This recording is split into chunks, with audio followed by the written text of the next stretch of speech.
Saudações a todos, eu sou Anubis e hoje eu vou te explicar por que a relação do Brasil e do brasileiro com o futebol é tão ridícula. Eu estou gravando este vídeo exatamente depois do cacete que o Brasil tomou da Noruega. Vamos nessa. Shorak nebak, sebek reunak teta, udiat medunet yerhenu.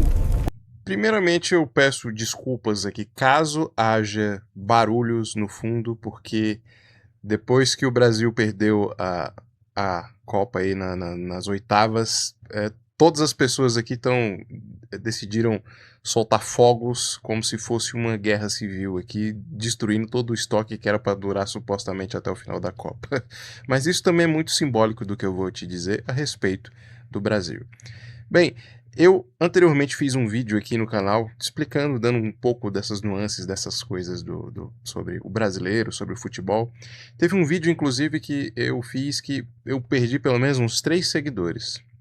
E tudo isso é símbolo absoluto que confirma exatamente o meu ponto aqui. Veja, eu assisti o jogo, mas porque eu estava com minha mãe aqui, porque os bichos estavam aqui, estavam em polvorosa por causa dos fogos. Enfim, eu decidi assistir o jogo. E foi ridículo, né? Diz aí pra mim. E tem uma razão pelo que eu acho que esse jogo foi tão ridículo. A razão é muito simples. Essa geração de jogadores, eles são um reflexo desta atual geração de jovens brasileiros. Então acho que todos os sintomas ali, todas as patologias que o jovem brasileiro dessa idade média dos jogadores ali carregam, está expresso ali naquela geração de jogadores. E foi um jogo ridículo. O Brasil perdeu um pênalti patético de um cara ali. Bicho, eu sou uma negação no futebol. Se eu fosse cobrar aquela falta, eu teria feito e o cara não conseguiu fazer. Ficou sambando, ficou fazendo firula. Resultado, qual a consequência de querer ser muito emocionado? É pagar o preço emocional disso. E foi o que aconteceu. O Brasil perdeu um pênalti logo no início. Todo mundo que pôde acompanhar o jogo percebeu que era um jogo muito atípico. E por quê? Porque o brasileiro, o latino, ele tem essa coisa que a gente chama tem a coisa da raça, né? Que é essa vontade que a gente não viu em momento algum do jogo. Foi um jogo morno, patético do Brasil. E pelo fato, assim, eu acho que qualquer outra forma de jogo não daria certo, porque a seleção da Noruega é muito técnica, e isso é muito também reflexo daquela sociedade. Os escandinavos são muito frios, muito calculistas, e eles tinham um trunfo, que é o cara que fez 2 gols no Brasil, que é o Haaland, que o pessoal fala aí que é o Majin Buu, né? Zoaram pra caramba o cara aí, fizeram inclusive uma série de vídeos aí, né, dele como se fosse a loira lá das branquelas com o Vini ali, enfim, viralizou. Mas o nosso deboche, o nosso escárnio acabou virando contra a gente, né? Mais um sintoma aqui que eu vou falar para vocês do brasileiro e dessa emocionalidade patética do brasileiro, né? Bem, o pior desempenho do Brasil nas Copas, né? Desde a década de 90, pelo que eu pude apurar, porque o Brasil nem passou das oitavas, né? Então, assim, é ridículo.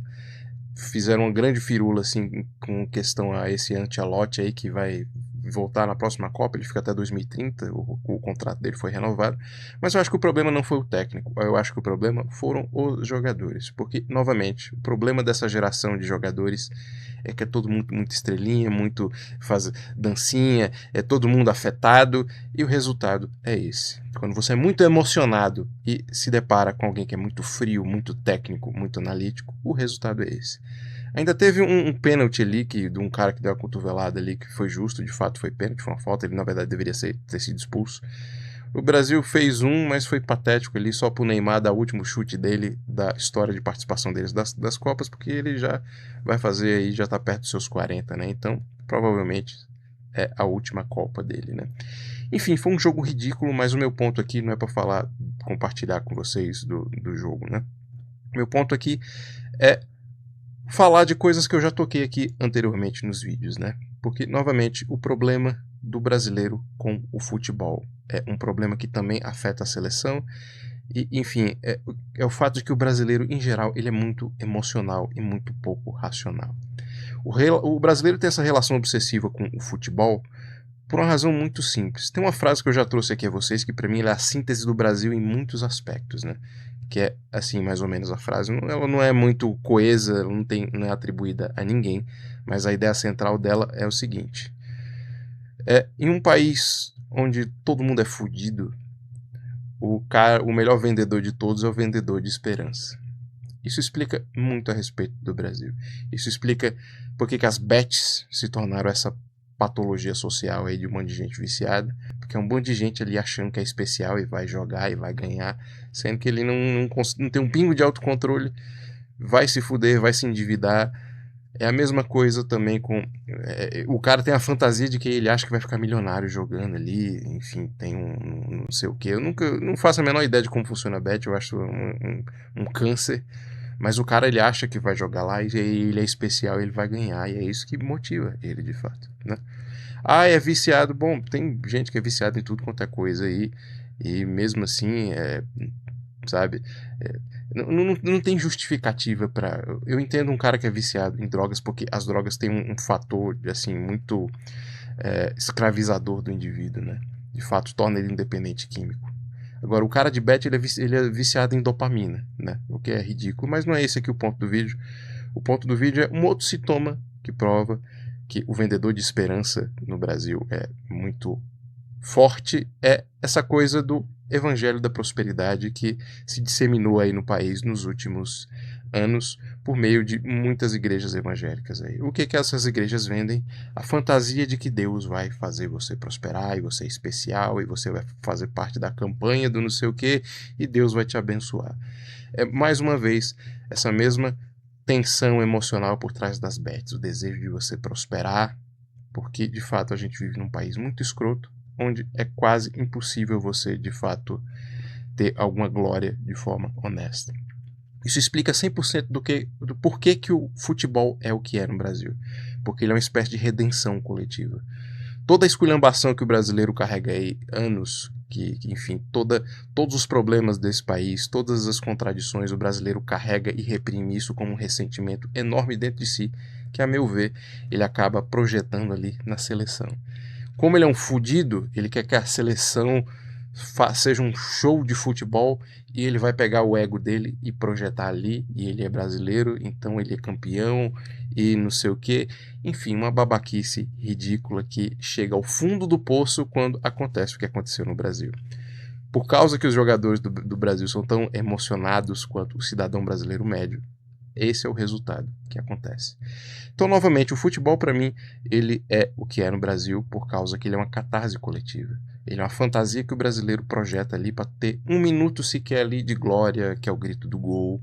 Ele acha que ele vai compensar todas as contradições da vida dele, dissolvendo o ego dele naquela massa e que é campeã, que vai ser hexa e não sei o que.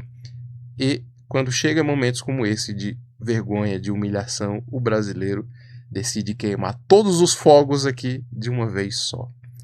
E pode ter certeza, no dia de hoje haverão muitas brigas, haverá muita gente compensando essa frustração no álcool, vai ser uma pandemia de desgraça que vai acontecer em função disso. Então, novamente, o problema do brasileiro, assim, eu não tenho nada contra o futebol como esporte, mas o problema do brasileiro com o futebol não é o futebol, é tudo aquilo que ele projeta no futebol. Enfim, era isso que eu tinha para trazer para vocês. Vai ser uma noite aí muito amarga. Imagina um domingo, a galera tendo que trabalhar amanhã depois, né? Vai ser de fuder, todo mundo vai estar amargurado. E ainda parece que tem mais um jogo hoje aí, eu acho que é o México e a Inglaterra. E, ao contrário do Brasil, o México é uma seleção latina que foi incrível. Todos os jogos que eu vi do México, os jogadores mexicanos são muito guerreiros, têm muito aguerridos. O mexicano também tem isso, essa coisa de ser passional, né? Mas exatamente, enquanto o brasileiro ele é muito volúvel emocionalmente, qualquer coisa acontece e o time entra em colapso.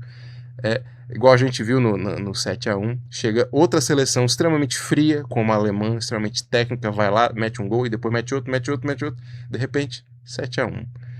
Mas dessa vez não foi um 7-1, foi um 2-1, por causa que era o mesmo problema lá de trás. Jogadores emocionados que ficam abalados emocionalmente quando perdem um pênalti, quando não sei o quê. E a consequência de toda essa desestabilização emocional é essa tragédia que a gente vê de uma seleção que é a maior campeã do mundo sendo humilhada de uma forma incrível, né? Então, novamente, alemães, os escandinavos, os nórdicos têm muito a ensinar a gente.